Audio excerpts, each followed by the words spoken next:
Gampong, maing hapon sa ato ang i-announce ron sir dinhi sa nahitabo nga LTO mobile registration diri sa Shining San Miguel. Okay.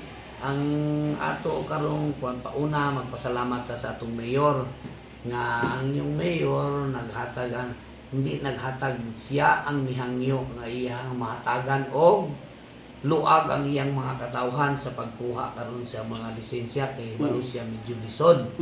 So iyang giawhag ang LTO nga mohatag og handog pamasko para sa iyang mga katawhan. Mao nang ani ata diri kining tanan tungod ni sa iyang paningkamot panibisog aron iyang maalagaran ang iyang mga katawhan. Dili lang iyang katawhan kundi lakip ang iyang mga kasilingan ng municipality. So dako kaya itong pagpasalamat po sa LTO nga kami na-include po sa iyang kaayo nga makita po niyang LTO mo buhat na action agad-agad sa mga katawhan. So action kaagad.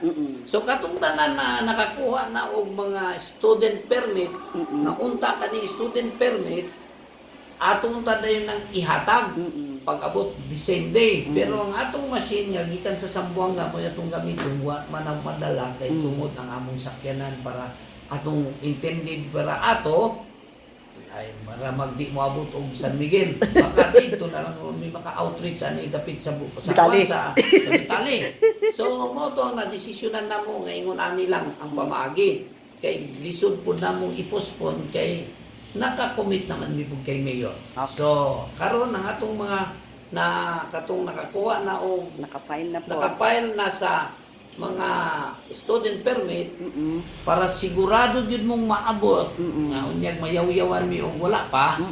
Ang pinakasigurado gyud sa Thursday na gyud ang inyong mga student permit makuha ninyo dinha sa opisina ni Mayor sa San Miguel, no? Mayor Martinez, Dodong Martinez. Okay. Mora na nga mong ikakuan aron di na mo magbalik-balik. Ang katong mga taga Lapuyan amo ra ipadala dito kay Alan. Ang sa dito po sa Kumalarang amo putong ipadala po dito ni Kapitan Kahis kay siya ang among contact person nga mo padala. Pero ang dinas the rest nga nag-andere dol sa San Miguel. Sa San Miguel diri na lang nila kuhaon. Okay.